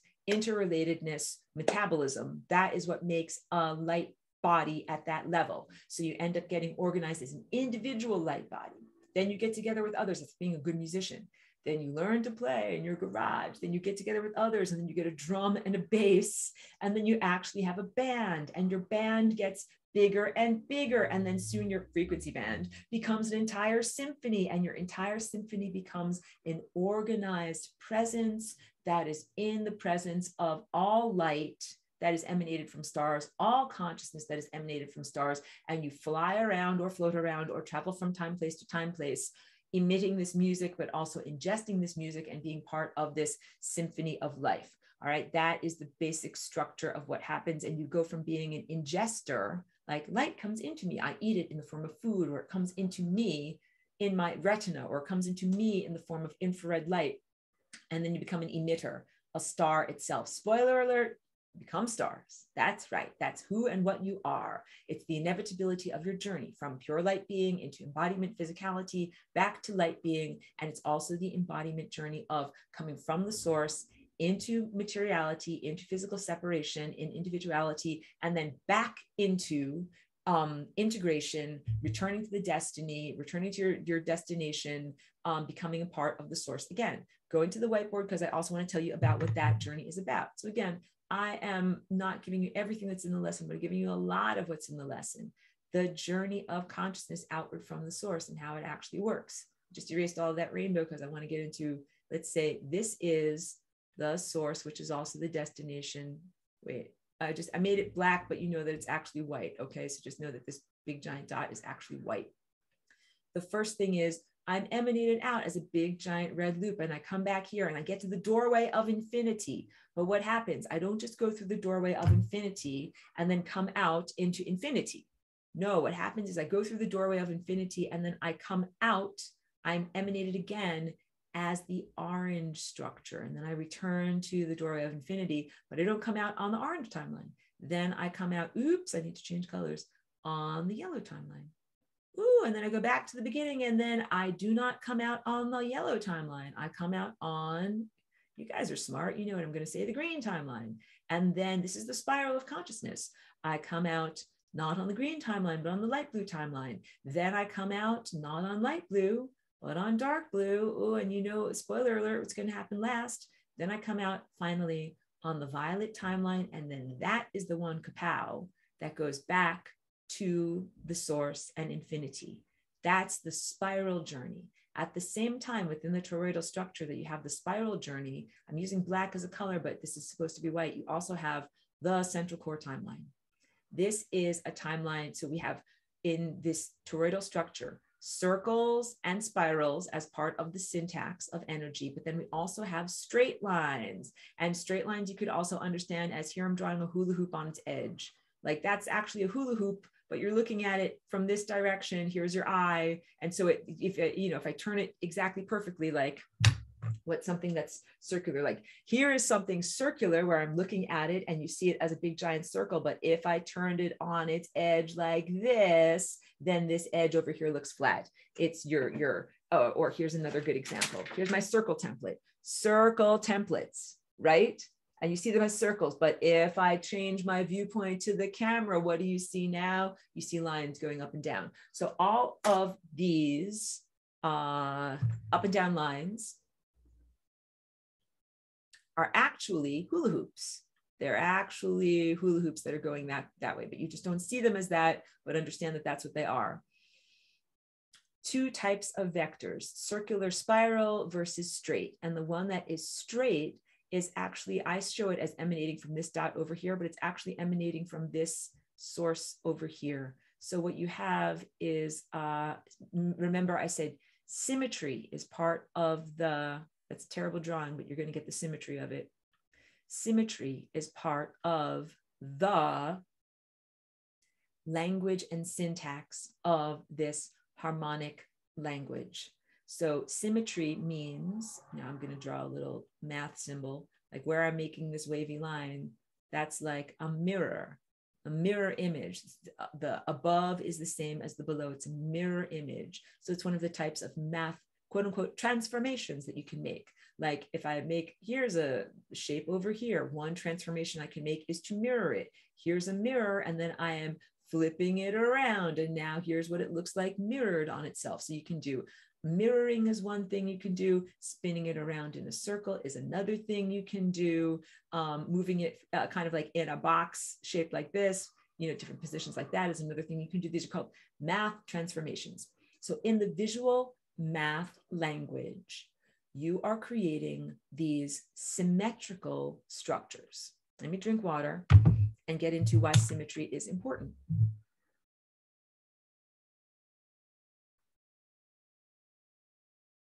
When you are building your sonbark, your ship of consciousness, you're making sure that all of the planks fit together and have tensile strength. When you are building your consciousness ship, you literally have mental structures that if you had the X-ray vision to be able to see your mind, the way your mind is structured. And I'm not just talking about the nerves of your neurology with their little branching, axons and dendrites. I'm really talking about what you look like on a pure consciousness time level, but you need to be structured like a perfect polygon. You need to be symmetrical. Like this shape is symmetrical. The above and the below mirror one another. So there is an integrity and a tensile strength to that shape, to that polygon. If you have something that is out of balance, then what you have is something that does not have a great deal of tensile strength. It fails. It fails the strength test. And all of these things are really abstract, even though we're on this anthropomorphic level where we're talking about right versus wrong, and is something intelligent or not intelligent, or is it this or is it that? When you get away from that conceptual framework of interpreting through language structure and biological perception, get into levels of pure math. Does 1 + 1 = 2? If it does, then you're good. If 1 + 1 = like 1.7, then that's not correct. That is not right. If something is at 90-degree angles, do the 90-degree angles fit together? Do all of these 90-degree angles, add up to what they're supposed to add up to in terms of making a square or making a triangle? Any of these polygons that are shapes that you're putting together in terms of your mind and consciousness structure, are you harmonically perfect? If you're not, when you are subjected to these great forces, your polygon deforms and kind of mushes. And those great forces are the forces that are along the membrane of death. Remember when I've talked to you about it's like a sheet or like a waterfall, even though when we say death, you think like a hooded guy, like from that Ingmar Bergman movie, you know, like death is pale and has like a black hood and a scythe and is there to cut you down. So we have this sense of like, death, but death is an impersonal force. It is a force field that goes along that membrane area. And the real difficulty is if you are not shaped correctly and you go into that waterfall or into those whitewater rapids, what's going to happen is your ship is going to be, oh, that plank just came loose, and then that plank just came loose, and or like a submarine, like going into depth, like, oh, we sprung a leak, oh, we sprung another leak, oh, then that part has just like crumbled down, and now water is leaking in, and now you're all going to get drowned. That is what we're talking about, where you're talking about the ocean of consciousness, and you're trying to create a bubble of consciousness, of coherent thought structure. Ascension is when you successfully create a coherent light body structure that allows you to navigate the larger oceans of time, space, and consciousness so that you're able to quote unquote stay afloat, or a better way of putting it than floating, I think would be to say, to be able to successfully be subjected to extreme amounts of the pressure of light.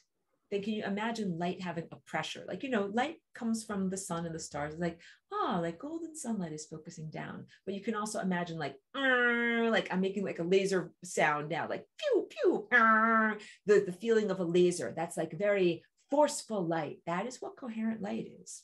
It's all of the ups and all of the downs, all the peaks and all the troughs are all aligned with each other. And there's a forcefulness to it. And if you are, you know, you could imagine like a laser can like burn through something because the light is on its path. It is going where it's going and nothing is stopping it. That's coherent light.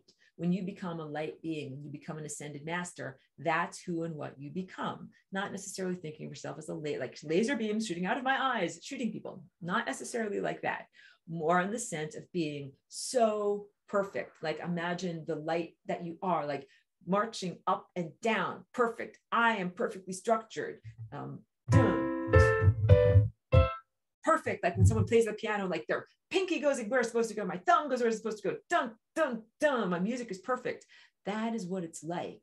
And nothing stops you on your journey. There is no friction. It is a frictionless journey. Let me get to this. Light right now that we're experiencing is coming from the sun and the stars and becomes slowed down in the terms of its journey into becoming physical matter. This is not bad, wrong, or evil. It's part of the journey of becoming embodiment. It can be slowed down by hitting a leaf. Light, that's a wave that's going, hits a leaf and becomes part of photosynthesis. That light, if that leaf wasn't there and that light was just going off from a star, it would just keep going endlessly. Do you get it? Like we right now receive light from stars that are an uncountable number of miles away from us and that have been traveling an almost uncountable number of years. Could be millions or billions of years. The light waves, photons traveled all the way across vast distances of space, hitting nothing. They traveled on their journey until they got to us. And then you looked up at the night sky and they went inside of you. None of this is bad or wrong, but you understand you ingest light through your eyeballs, through the apertures, the openings of your eyes. It goes into your retina, stimulates your retina, goes into your mind perception. You literally are eating light with your eyes. When you feel sunlight on your skin, you are eating it with your skin. None of this is bad and wrong. Again, you're in a partnership, a reciprocative partnership, because as you ingest that light from the sources of light and intelligence, awareness, timelines, possibilities, and probabilities that come inside of you, you also emanate and reflect that experience back. You stand there staring up at the stars and you emanate thought structure back to the stars, non-local quantum state thought structure, because otherwise you're going to be like, but wait, Aurora, I have to send out a thought and then it's going to be this many millions of years before it gets back to that star, blah, blah, blah, blah. Don't think in terms of that. Think in terms of bending time and space, and that star is closer to you than you actually would be in terms of just pure space. But your thoughts are quantum entangled. to that star, and you are beaming back that experience. That is what the love tone is. Oh, the love tone.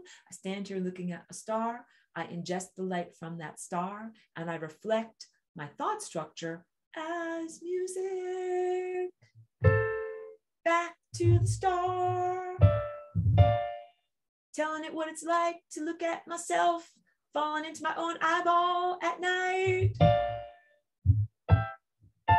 Falling into my own eyeball at night. That's what it's really supposed to be like when we don't have all of this other detritus. That's attention grabbing, what would I call it? Friction. The friction and entropy of an imperfect system. So a perfect system, like a perpetual motion machine, has no friction and no entropy. Friction and entropy. Friction is heat loss, and entropy is, also different forms of loss of energy or diminishment of energy. And when you're in a perfect divine intelligence system, if you receive 10 units of energy from the sun, stars, light, higher intelligence, it comes into you, circulates through you, and then you send back 10 units of energy back to the source. And it's a beautiful reciprocal partnership. None of this, again, is imprisonment, because I understand as people that have been here imprisoned as consciousness, running on the hamster wheel, lifetime to lifetime, feeling very bored and ennui and threadbare. You might say, like, I don't like this system and I don't like having to be trapped, emanated and then back, emanated and back, out, in and out, back and forth. Hold on. So I respect you, respect your journey, but hallelujah, there's better language here. We are supposed to be in an endless, reflective, positive looping, where this is, of course, the brochure of perfectness and divine perfection in a pristine world, where God's self emanates light self to embodiment self, and we receive that energy, 10 units of energy, experience it flowing through us, and then reflect back 10 units of energy to God's self, source self. That is the destination self, and that's divine perfection. And then we also change position slightly and do it again, and then change position slightly and do it again, and change position slightly and do it again. The same emanation and return to source, and it becomes this beautiful looping sweater or embroidery of consciousness that is divine perfection and freedom, and is the freedom of infinity being held within a finite space. So wait a minute, Aurora, how can infinity be held within a finite space? This is how. So infinity is not just, let's say, starting from point 0 over here, and then an endless arrow of time going in this direction. Here's the arrow going there, like, kapow, I shot my arrow, and it just goes endlessly, as I was talking about a sun star emanating light outward. I emanate my music and consciousness outward, outward, outward, outward, outward, outward, endlessly outward. If it keeps going and it never hits any form of matter, it is emanated outward endlessly. Those photons sometimes meet something, and those photons are feelers of the sun stars. Just like bats send out echolocation, bats send out sonic waves that are like, and the waves bounce off of their environment, bounce back to the bats, and the bats are like, oh, I don't see, but I feel what the world around me is like. That is what sun stars do with their light. They're sending out photons as feelers. Some of those photons just go and go, go, go, go, go. And some of them hit your eyes or your body being. And then we reflect them back to the sun, stars, and neurology of a great brain. And that's like information in a feedback loop. Thank you for understanding. I always need to drink a lot during these talks. And the sun receives information back from our position in space and time and consciousness and says, oh, that's what it looks like from that point of view. That's what's going on down there. There's a neurological signal coming out from my far distant arm all the way out there. And I'm touching myself with photons and then sending that back, like saying, my brain sends out information to my fingertips, and then my fingertips, like, they touch stuff and they feel stuff, and then they send that neural signal back to my brain, and my brain is like, I just touched something and it felt like this. Like, that is what we are supposed to be doing and experiencing. The difficulty is when our signal is diminished, or stopped in its flowing back. And that often happens because of the talking mind. And don't make me feel like I'm down or critical or anything like that. It's the talking mind that is an artificial implantation. When you came here as babies, you didn't have the talking mind. You had the feeling mind, and you had your crown chakra fully open, and you were connected to all of the sun stars and all of that stuff. And you would be like, I'm feeling my face. I'm feeling my foot. I'm putting my foot in my mouth and I'm chewing on it. Like you do all these explorations of your world as a baby, transmitting that back to the sun. And in the first couple of years of your life, mommy and daddy and human society taught you, this is what language is. And you're going to have to learn to talk, because you're going to have to tell me when you're hungry, thirsty, have dirty diaper, something is scaring you, or you need some help in some way. It's a pure survival thing. Everybody learns to talk. Then the problem is, we learn to talk, we don't have the off button. It's like blah, blah, blah, blah, blah, blah, and blah, blah, blah, and blah, blah, and blah, blah, blah, blah, and blah, blah, and blah, blah. And then that blah, blah, blah is usually what prevents us from the full receiving information and light and stimulation from the sun stars, and then being like, hey, sun stars, I just felt all this stuff, blah, blah, blah, blah, and I transmit it back to you. So think about this, like when you're eating food is a really good practice when you're doing it. Whatever is your favorite thing. I'm no dietary restrictions. If you eat meat or flesh or fruits or vegetables, whatever you eat, but imagine you're eating it. And while you're eating it, all the tastes and sensations of it coming into you, that all is light, that all is a gift from the sun, and it all is a gift from divinity. It's a gift from God. It's a gift of pure love, of sustenance. So please feel no guilt or shame in what you're eating. Celebrate it. Be like, this is so good, and I'm eating this. It's coming inside of my solidified light body. And then what am I doing? Transmitting my thought structure of that back to the sun stars of that emanated it. And the sun is like, oh, well, that's what it's like to go down there, be solidified as a starch that is in the form of a potato, be fried in oil, be dipped in ketchup, and then be put into the neurology of a human being. And then that is called French fries, and they're delicious, and transmit that back to the sun. That all of this is sacred and divine. Part of this is what I'm giving you is the uplift structure. That you're not just a schmo that drinks coffee, you're in divine partnership with the sun and the stars. You don't just like mash up potatoes and then turn them into doo-doo and then they poop out from behind you. Like, no, that's not what you do. That is all simplistic materialism. You are in a very sophisticated level of partnership between sun star self, embodiment self, light self, physicality self, and energy self, and creating it all back into pure energy thought form. Because the truth is, at a certain point, you won't have a physicality structure anymore, and you won't have French fries anymore, but you will have the memory of French fries. And I often use examples from my own life. Again, don't judge me on my food, but one time I was at a holiday party more than 10 years ago, because it was back when I lived in Woodstock. And my friends there who are foodies or very gourmet cookers, they made the most wonderful fried chicken that I have ever had. And even though if it is not part of your dietary restrictions, I respect you.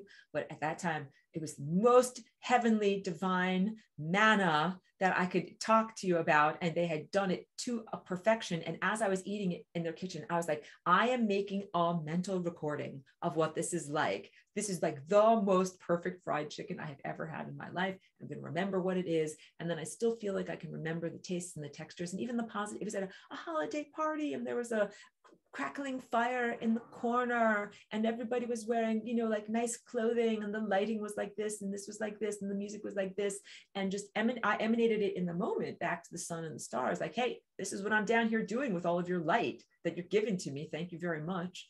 And I also kept it as a treasure. Why do we do this thing? Why do we do this separation of self from God? Why do we become individuated? Why do we do all the hard stuff of being here and becoming a baby and learning structure and learning language and being able to have balance and walk around on 2 feet and coordinate ourselves and, learn how to be people? The answer is so we can be on life's adventure and have these amazing experiences and transmit it back to sun star self, to divine presence self, that being a part of this coherent light structure is a beautiful gift, not a burden. So again, the endless reflection, non-friction, it's a frictionless or non-entropic journey, is outward from the mind of God, non-anthropocentric God, from pure light and divinity into embodiment, having embodiment experiences, and then reflecting back those embodiment experiences as analog experiences for the timeless recording or the timeless record of what we've been through. And that's a beautiful, like you could imagine infinity being held between the space of two mirrors, that if you have an emanation from over here and the light bounces over to here, and oh, it bounces off of this hand, and then it bounces off of this hand, and it bounces off of this hand. It's an endless bouncing between these two perfect mirror surfaces. And there's no bumps and there's no distortions or problems. And if you have that in science, then you just have an endless journey of light, not an imprisonment, a journey that is a gift, the frictionless, endless, infinite loop journey of your life. If I go back, or of a consciousness impulse. If I go back to here, what I was drawing, over here where I'm waving my cursor, wait, let's get a different color entirely so you don't get too confused. Let's say this purple impulse color, because here's a big giant purple dot and you're going from here and you're bouncing over to here, but then I'm bouncing in the mirror back to here. And you can see how that bouncing back and forth between those two places can go on infinitely. And if there's no friction, and it creates these, vortexes, these stretching of the infinitely heavy bowling ball of your bouncingness of your consciousness, stretches the infinitely stretchy fabric of time, space, and consciousness. But you don't just bounce back and forth in one vector back and forth like this. You also bounce back and forth, going up and down in that direction. Also, side to side, side to side. I don't know if you guys ever did the alley cat. I get silly sometimes. Left to the left and right to the right, or whatever, the electric slide. You are dancing in and out. Here's another one. Forward towards the camera, backwards away from the camera. Let's do another one. At a 30-degree angle, bouncing back and forth. You bounce back and forth in all of these different beautiful divine angles and mirrorings and reflections. And so you can imagine, like, here's a mirror surface here. Here's a mirror surface here. Well, wait, there's a mirror surface here. There's a mirror surface here. There's one that's up here. And this purple dot, this violet dot, is bouncing back and forth in all of these infinite vectors. What you end up having, I'll go back to my face. You have a matrix, not the evil matrix of the movie that Neo has to break out of, a positive matrix of consciousness vectors that are bouncing up, down, side, side, in, out, all over the place. And they are kind of breathing, like you could consider it like the Om, the great breath of creation, the oscillation of creation, the sustenance, like in the Far East, there is the initiatory creation, and then there is the sustenance, that which expands, that which sustains, that which creates, that which, the continuation, the continuum. And then in that vibrating matrix of what is already in existence, then you can add the flying rainbow lasagna, because if you're like, I'm bored with this vibrating matrix, look, flippantly, I'm bored with your vibrating matrix that we've been doing for an infinite amount of time, blah, blah, blah. Let's shake things up a little bit. I'm like, I have the solution to that, everyone. It is called the flying rainbow lasagna. So this is what you can do with that vibrating matrix, which if you looked at that and you see all of these purple nodes, it's an unfinished painting, it's still wrapped in plastic to keep it clean, because I've been moving clearly between different places, but all of those places fit together, fit together, fit together. But if you could imagine, I'm bored with this painting. What I want to do is start to make it go this way, this way, this way, this way, end over end. I'm bending and folding fabric. Where's my magical here? Like a magician, I now pull the scarf of dimensionality out of my pocket, and I tell you about twisting and folding the fabric of time, space, and consciousness. And here's another loop, here's another gathering, like this. It becomes a beautiful, like a ruffle, or like remember those ruffled collars from another time, another place. It becomes another type of teaching. And Melissa is joking. She says, Aurora teaches the best magic tricks. Hooray, that is correct. And the flowers are still standing. Da, da, da. Thank you so much. Yes, next I will saw a lady in half. I'm just joking. But yes, this is what I consider magic to be. It's called supernatural, the beyond the natural, beyond objective materialism. is what magic is, or what Arthur C. Clarke defined as any technology that is sophisticated enough that we cannot understand and perceive it with our present value system. So that we're really talking about you, pure consciousness, pure embodied light, divinity on its journey as quote unquote the technology. No offense to technology, because I don't want to sound like this.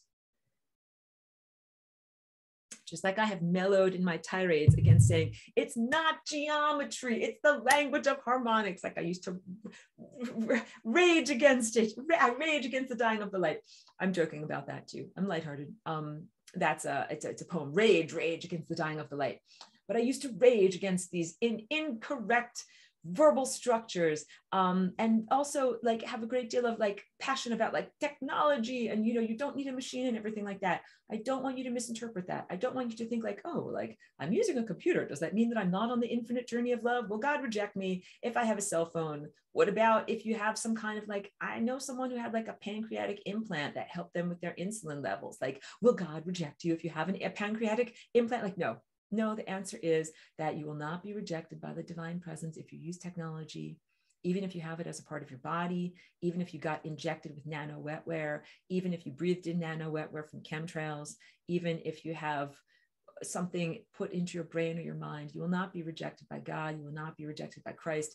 These are levels and presences of intelligence that are about infinite divine mercy, love, and forgiveness. And every single particle of consciousness that is being emanated outward from the source is loved, valued profoundly. No one is disposable. Like, oh, I'm the source and I emanated parts of myself out there, but like, you just get away because you got a pancreatic implant or an injection. And then all of you guys get to come in and I hug you in a giant, cosmic spiritual hug.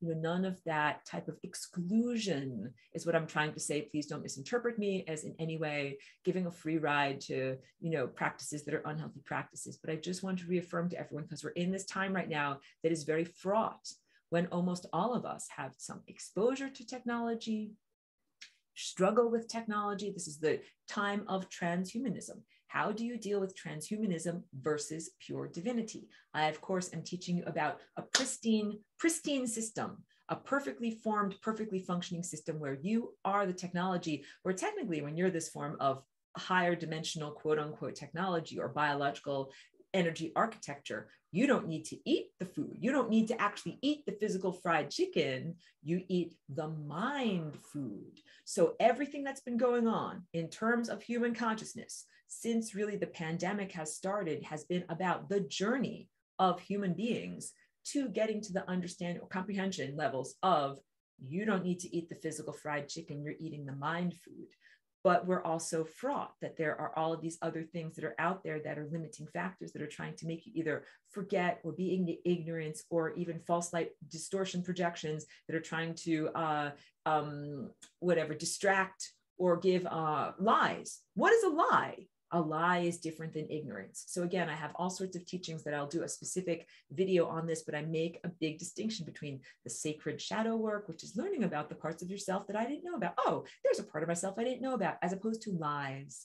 Never confuse the two, because there are some things that might be just a complete fabrication, and a lie is a polygon that does not have proper structures. So instead of being like supposed to be a square, but like I'm a trapezoid, like canted at an angle, that would be considered an incorrect thought structure. And if you put this trapezoidal or incorrect thought structure into the very forceful membrane, that is the membrane of death, it's going to be like, oh, the walls are collapsing. Oh, the submarine is deforming. Oh, the water is leaking in and everything is sinking, because it is a not perfectly created thought structure.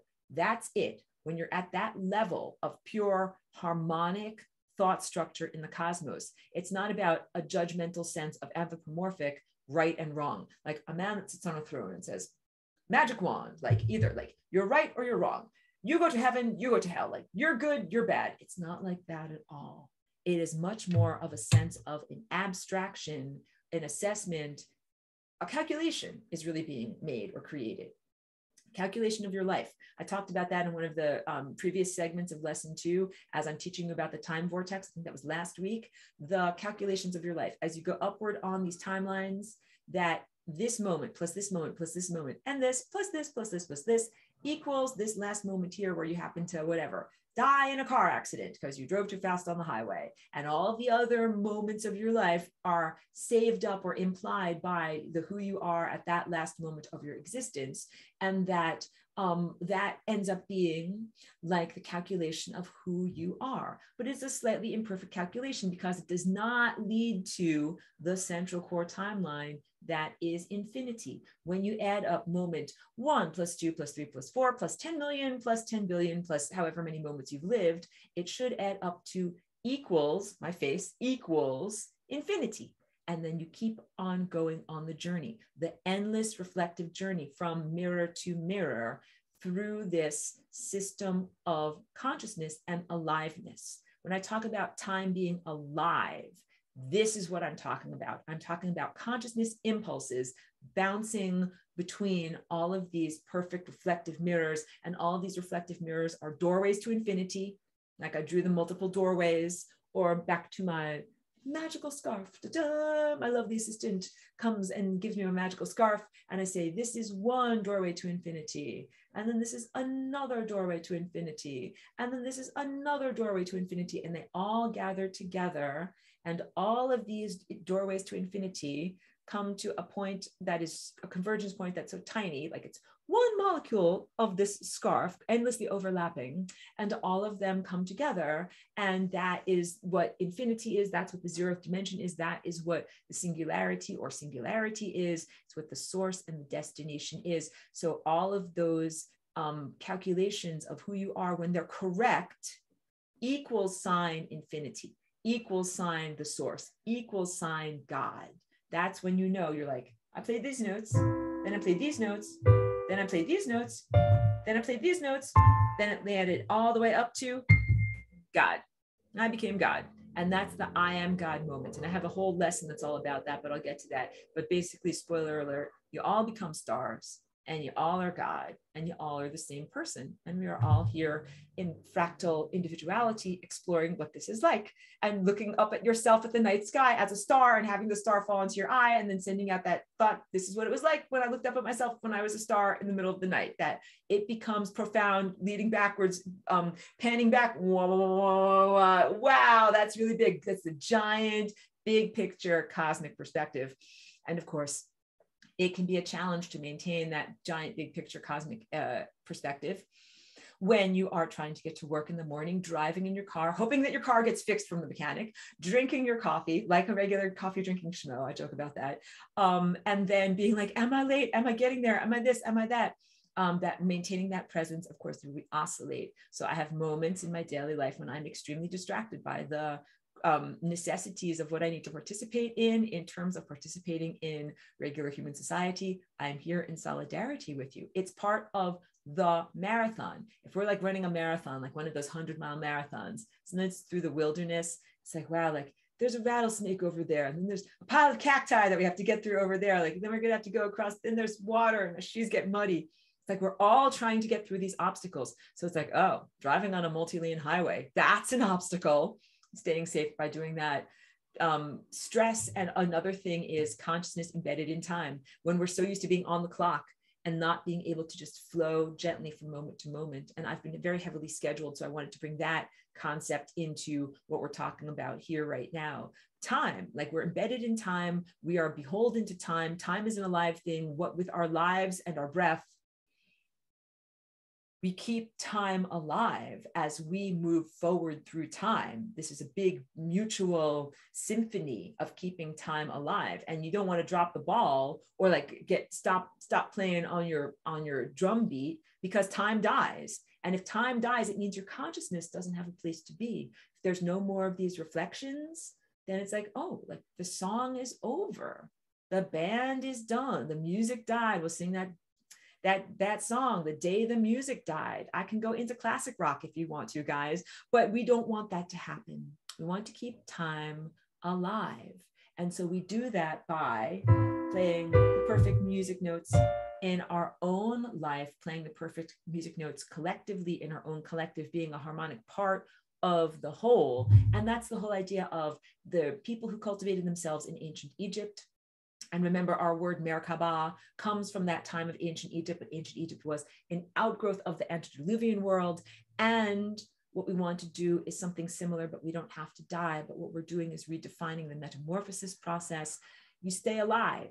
You know, the difference between you hitting the membrane of death because you were distracted on the highway and you hit the membrane of death and then you had to circulate back and try it all again, or being on that central core timeline, is a difference in your inner harmonic metabolic structure, whether there is friction inside of you, what you're thinking in your thought structure, what you're thinking in your emotional structure. 1 + 2 + 3 + 5 billion equals the equation of you. So if you made a math mistake in your life, you hit the membrane of death, then you go into that period of assessment. The waterfall of death is unmaking you. It's literally taking apart the structure of your polygon. And what it does is it shows you where you were incorrect, like a math teacher. And I don't mean to be like harsh about this, but it takes, here's my red pen, math teacher of the cosmos, and looking at you in your life. You are dead in this scenario. And the math teacher is like, okay, here, you made a mistake right here, red X, here, red X, here, red X. Like, don't take it personally, guys, but I got to show you your red X's because you need to learn. Then you get another chance, game over, try again, go back to the beginning and try to do this now, but fix all the red X's so that you don't end up dead on the highway again. Go back and do it again. That's what the math teacher of death of the cosmos is like. You know what I'm talking about? Like, it can be hard in the ego sense. If you take it personally, like, oh, the math teacher full of red X's, I got to go back and do my homework again differently. It's like, oh, back again. And you have to show your work. And the math teacher says, and show me your work too. Go back, try again, show me your work. But that is all very for a real purpose. Impeccability literally etymologically means without sin. A peccadillo was a sin, usually a small little thing. Impeccability means no, you didn't play any wrong notes, everything perfect, which is very hard, like especially if you're a perfectionist like me. Very, very hard. No wrong notes were played. Everything in your life was done completely according to divine perfection. And then you as a divinely perfected being are an ascended master, a coherent light form, a perfectly shaped ship of consciousness that is ready to set sail on the ocean of pure light, which is in ancient Egypt, they called it the sun bark of Ra, the light god, the sun, that you would travel as part of the sun across the sky. And that, just like, you know, my Aurora Collective, a group of perfectly defined acrobats of the mind and of consciousness and of coherent light forms, giant light body that travels from star system to star system, bouncing as a neural impulse between all these places. Everybody's on the beat. Everybody's perfect. This is for this level of being down here that have so many wibbles and wobbles and little problems and things like that. It's a lot to think about that. Like, wow, imagine never doing a dance, but never making a wrong step. Imagine playing a perfect symphony, but never playing a wrong note. Imagine playing the thought structure of your mind, but never thinking a wrong thought. That's huge. It's a lot of pressure. I'm like, oh my God. And then you get to the math teacher says, red X's, but I did these all wrong. But that's the whole point of being in the training regimen, to learn to go beyond the red X's. And then at a certain point, you are not only divinely perfect and able to be followed, like, oh, well, it becomes easier when you can read the score. You're like, I know I'm going to play this. And then I can anticipate that the next part of the pattern is like this. Then I can anticipate if the pattern continues, it's going to be like this. And you can see, and you have hand-eye coordination. I can tell the next pattern is going to be like that. But then you're like, well, that's the boring bouncing back and forth between all these different matrices. What if I jazz it up? What if let me move my notes. What if this is the first part, but then the second part is, I changed and I used flats and sharps. Oh my goodness. Oh my goodness. I changed everything around. I changed and I was able to anticipate and create and spontaneously create a new pattern. That is what Flying Rainbow Lasagna is. That I, coming from that level, the Aurora Collective that I've been at with my collective of beautiful, harmonically perfected acrobats of the mind and consciousness, we've got our music is tight. Music is tight, like on the beat, you're on the beat, you're on the beat, you're doing great, you're singing this, you're singing this. Time to jazz. Then we're gonna do, wow. a little bit different than just the regularity of whole note, whole note, whole note, whole note. A little bit different. Add in flats and sharps. Do some different finger keyboard combinations. Every time it's opening the door for something slightly new. That is what is going on right now.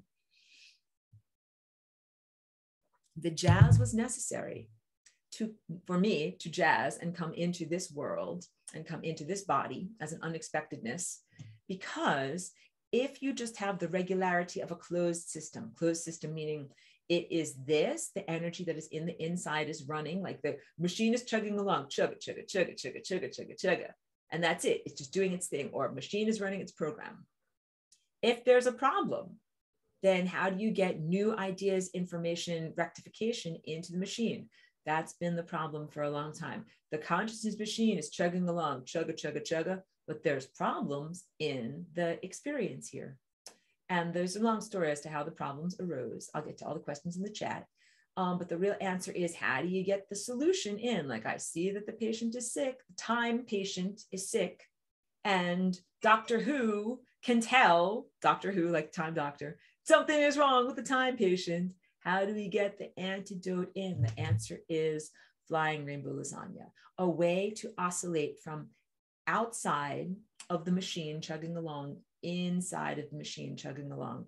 I exist as Aurora Collective outside of the machine chugging along, outside of time, space, and consciousness, outside of dimensionality, outside of being submerged in time. It's not perfect there. The chugga chugga chugging along here that is not perfect emanates outward to there. In sensing the imperfections here, it was necessary for me to come into the closed loop system. And I still, like, if this is the membrane barrier, I still flying rainbow lasagna all the time. I'm getting energy from outside of the loop. I'm bringing it into the loop. This stuff changes, chugga chugga it in a new direction. Jump outside, get new ideas and energy, bring it back in, chugga chugga chugga. Things are changing. I've been doing this for 20 years because the chugging along, it's not possible to do it, snap my fingers, wave my magic wand, everything chugs in the proper direction. I thought that it would be. I really thought that my assignment here would be done in 2003. I came in 2001. I literally really thought, like, oh, just going to be a couple of years, chugga, chugga, chugga in the right direction, kapow, everything will be great. I've been here for 20 years. Like, you understand, very, very different than what I thought, but that's jazz. Music that develops differently than maybe what you thought it was going to be, and you deal with it. And I don't regret any of it, but I jokingly, it's like hubris that I'm like, 2003, everything will be done. It's not done. Still a lot more jazz to do, and the jazz continues. And just like I thought in 2012, like a lot of people might have thought, let me just drink. I thought December 21st, 2012, wave my magic wand, kapow, chugga chugga is going to be going in the right direction. That is not what happened. And so then I'm like, a little bit sourpuss, but that's okay. Then what I decided to do is start my class in 2013, Lessons for Full Spectrum Humans, because that is how you change the chugga chugga in the right direction. Bring new information into people's minds so that they can change their trajectory. All of this is empowerment stuff, awaken your third eye, change the reweaving of your DNA. That is what myself and the Aurora Collective and other, let's call them time guardians and time cops, are all about. Transforming the structure and the directionality and the vectors of consciousness so that you as individuals and as a whole are going in a much better, much improved direction. I think I'm going to, we only have 15 minutes left in this recording, so let me get to the questions in the chat. Eleanor is speaking to me directly. I'm going to read it out because it doesn't seem too personal. She says, arrogance is like a tenacious component of the implanted mind that really cannot hold under pressure, yet seems to hold quite a coherence as its own persisting hold within the non-natural mind. So I understand what you're talking about, and maybe this is in reference to the idea of what are the weaknesses in terms of the struts of your ship, the planks of your ship, the polygon that you're creating of your mind. Sometimes arrogance would be the sense of like, I know everything and I'm right all the time. Ha, ha, ha, the cosmos says, you're not right all the time. So these are basic presumptions or basic approaches that then might need to be reassessed. Sometimes it can be a basic stance or approach or something like that. So sometimes the information that you contain is erroneous, or sometimes it is your approach a presumption. Like, I presume that I'm right all the time.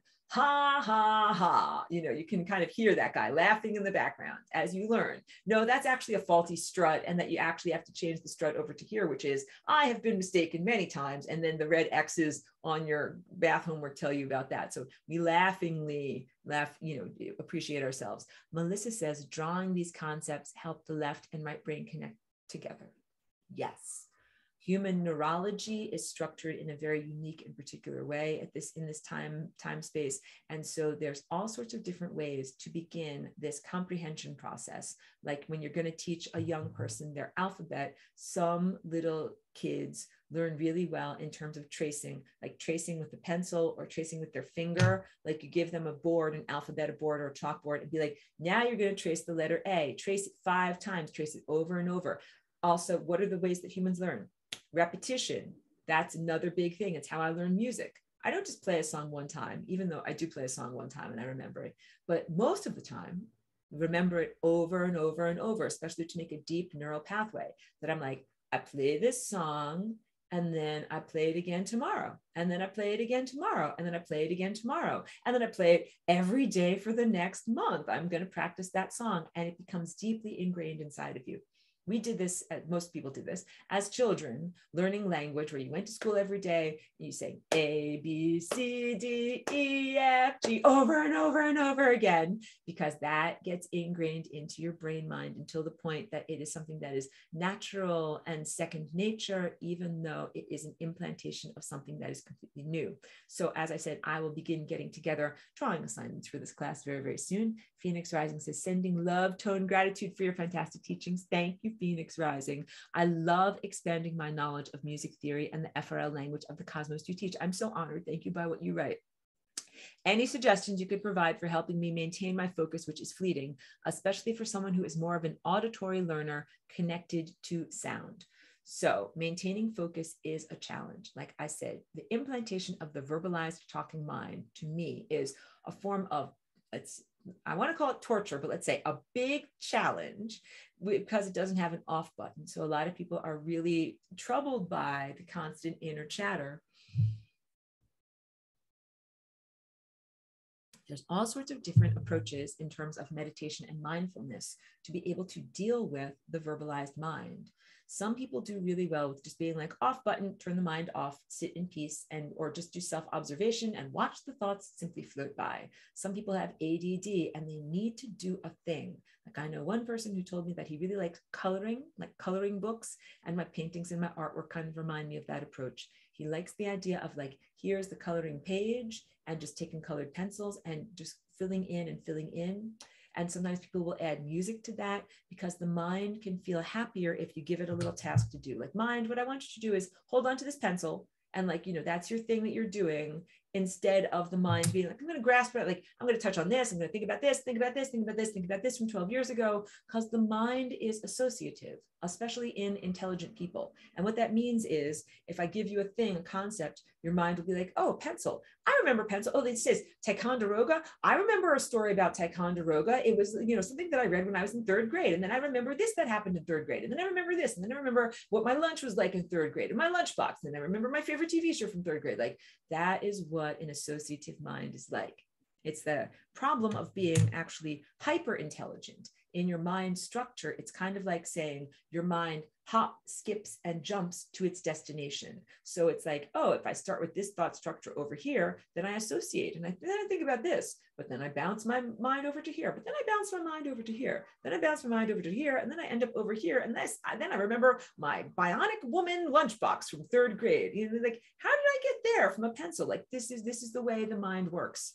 So in terms of stilling the mind and not having so much bouncing, it can be powerful to do something that is an active meditation. That can be anything from coloring in a coloring book while you listen to music. Usually for me, it's music without words. Like, classical music is good. Meditative music can be good. I write a lot of music myself. Like, free plug for me, if you want to check out my music, because I make my music to still my mind. If you guys don't know already, like, my mind is super duper duper active, if you can't tell from my mouth and how fast it moves.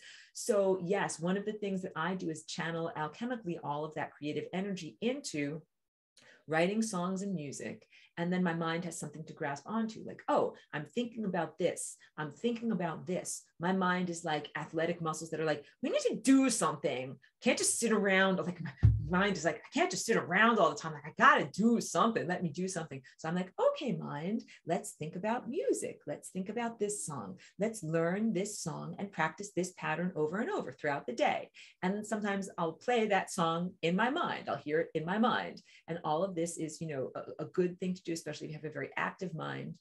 Another thing that I do myself and recommend to others, you can create activities during the day that help you to still your mind. It can be anything that's a simple task that doesn't require that much, like doing the dishes. Like, I'm just washing the dishes, turn it meditative, or loading up the dishwasher, or sweeping the floor, or folding my clothes. Any of those types of things that are just molecular muscle movements where you don't have to think too much can become meditative tasks, even though we can also call them boring chores. But when you're doing your boring chores, you can tell your mind, like, hey, mind, like, you don't have to think. All I have to do is be in the sensation of doing these things. Or my favorite thing to do is do it during exercise. And it's usually some form of cardio, sometimes during weightlifting, where it's just like, I'm moving my arms like this. I'm moving my arms like this. I don't have to even think. In a lot of ways, it's a relief. I'm like, I don't even have to think. I just have to move my body like this. Or like, now I'm on the treadmill. Like, I'm just going, or walking with my dog. I'm just walking like this, walking along. And walking is a really great meditative exercise because it does, Melissa mentioned right brain, left brain stuff. Right brain, left brain, my right foot, my left foot does a lot of good integration stuff. Right brain integration, left brain integration. Sometimes I do take time during my day to just sit quietly without having to move my body because my body structure gets tired. And then I will close my eyes. Sometimes I put on music on my headphones. And like for me, just focusing on the tones that are in music. Again, usually stuff without words, because words give me association where I'm like, Ticonderoga, for Ticonderoga, third grade, the Bionic Woman, like all those things. Just the tones and the feelings of the music kind of help to give me some structure, but also non-structure, and also sometimes doing yoga. There's a reason why yoga exists. Those people from the world 5,000 years ago and greater that developed these postures and stretching exercises, they really do help to calm the mind. So you can do either basic stretching or follow a particular structure, like first I do this, then I flow into this posture, then I flow into this posture, whatever is the thing that works for you and feels more comfortable. But like, there are ways of moving your body, doing restfulness with your body, doing mantra is like what I use music as a form of mantra, but some people do mantra, which is where you actually repeat over and over, like Hare Krishna, Krishna Krishna, and just repeating that over and over in your mind. That is like a Far Eastern devotional prayer to the God Krishna, or whatever is your flavor of divinity. Or sometimes mantra can be something personal and unique to you. That is a word or a phrase that is personally resonant and significant to you, that you give that to your mind to talk about over and over, so that then you don't have to be so all over the place.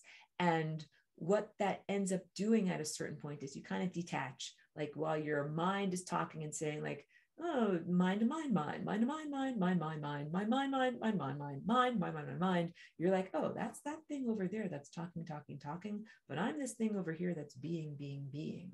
So when I'm doing a class like this, it's a challenge because what I'm doing is I'm actually in my true mind, being, being, being. Then like, oh, I got to translate all this stuff up here into this. This goes slower than this. I'm sending all of this out to all of you. But what I'm really doing is being, being, being. And that's a whole different level of what this class is. Again, to those who are in consenting partnership, that it's faster. The being, being, being is faster. And that's where I get my lessons from the library of the cosmos, from the librarian of the cosmos. If you're busy thinking about third grade and your lunchbox or the laundry list of things you have to do during the day, those messages that are at a faster rate, but are in many ways more subtle, make it difficult to be able to tune into them. So it's a question of either occupying your mind or stilling your mind to be able to, even for a brief amount of time, be able to be like, I'm going to tune into the higher level broadcast for right now. And I also find I do good work in when I'm in reverie, that state just before or after dreaming, like when I first wake up in the morning, but my eyes aren't really opened yet. And I'm like, oh, like I'm still kind of dreamy, and I do a lot of good work then at like receiving messages from the cosmos. And sometimes I get songs and fragments of songs and melodies or things like that, or dream information, and get your dream journal and write it down, or try to go back in your mind and remember, like, and then in my dream there was a stove, but it was at the end of a long hallway, and what does that mean? And then there was a washing machine, but it wasn't hooked up. Like, I have all these dreams now. But then also before you fall asleep at night, sometimes that's the time when it's like, oh, I did all this work and I'm so tired and I have to do this and that tomorrow. But sometimes as you're going off, drifting off into sleep, you're like, I wonder about this. And then this message comes to me from above or from my higher self. And then it's like, be more open to those messages. Melissa says, if you periodically move super slow, 10 to 30 seconds, it tricks the mind and teaches you to focus on the now. Really great. That is a great practice. So I'm presuming that you mean like with your body, like moving slowly with your body, that can be a really good presence. Mindfulness presence. Sometimes it's about simply like, I feel what it feels like to sit on a chair. I feel what it feels like to have my feet stuck on the carpeting on my thing, or I feel what it feels like to stretch out my spine. That can also be a big thing of like bringing your thought structure to your body. I'm very big on the sacredness of the body, because like, the ancient Egyptians were like, your body's just for now, and then we're going to get on the sunbark of Ra and fly off into the cosmos. I'm joking and being facetious, but really what I'm talking about is your body as a sacred vessel. And in this generation, I don't think that we have to get rid of or dispose of our sacred vessels. I think we're supposed to transform them, to revamp them, to modify them. You're going to mod your bod and make it into something different that can then carry your consciousness forward into a differently defined level of being. And again, to me, none of this has to do with technological augmentation, even though, and when I say those things, like, why do I even bring it up? Just because we're in this world of transhumanism, understand that I am really focusing on and encouraging you towards a natural practice of metamorphosis and self-development and unfoldment, even as we do it in a technological presence of the world, which is its own challenge. That I'm telling you, the yogis and masters who developed yoga 5,000 plus years ago, they did not have to deal with cell phone architecture or any of the things. Jesus was not teaching amidst the high tension power lines and EMF fields. These are all beautiful teachers from another time and place. They faced the challenges of their time and place, and we face the challenges of our time and place. And your spiritual badasses, I believe in you. I encourage you. You're not alone here on earth, and you're not alone in your light body presence, because there are masters who have already developed their coherent light bodies that are playing beautiful music of light all around you, and that they're absolutely encouraging and supporting and nourishing and holding us in bubbles of light and positive frequency, and that they are there for our sustenance, our support, our encouragement, even as we were like, I want to say babies, we're like young people developing. We don't yet have perfect coherent light bodies. Red X's, the math teacher can be like, you got a red X here. Sorry, honey, you got a red X here. Sorry, I have to be honest. Go back and try again. They are all perfect math. They did all green check marks, green check mark, green check mark, green check mark. Good job. They are here to encourage us. And it's all very loving. So don't take it personally. If you get red X's, you're like, that ain't right. I didn't do it right. Please don't take it personally. Please just be like, okay, go back to the beginning, show your work, figure it out, do it right this time, and you will get there. I encourage you to. Phoenix Rising says, brilliant suggestions. My heart goes out to you, Aurora. Thank you very much. Thank you, Phoenix. Love is received. Compassion is received. Thank you. We are all in our journeys individually and in camaraderie and reciprocal encouragement of one another. So, I encourage all of you on your journeys. You encourage me on my journey. And that's what it is. Like, we're mega marathoners. We're out there running past the rattlesnakes and running through mud pits and getting over all these obstacles. And it's on a soul migration. And we will make it to these levels of real freedom is what we're talking about, that we're moving past the inhibitory senses of what has been holding us back or limiting us or creating friction or entropy within our consciousness journey, and moving towards these states of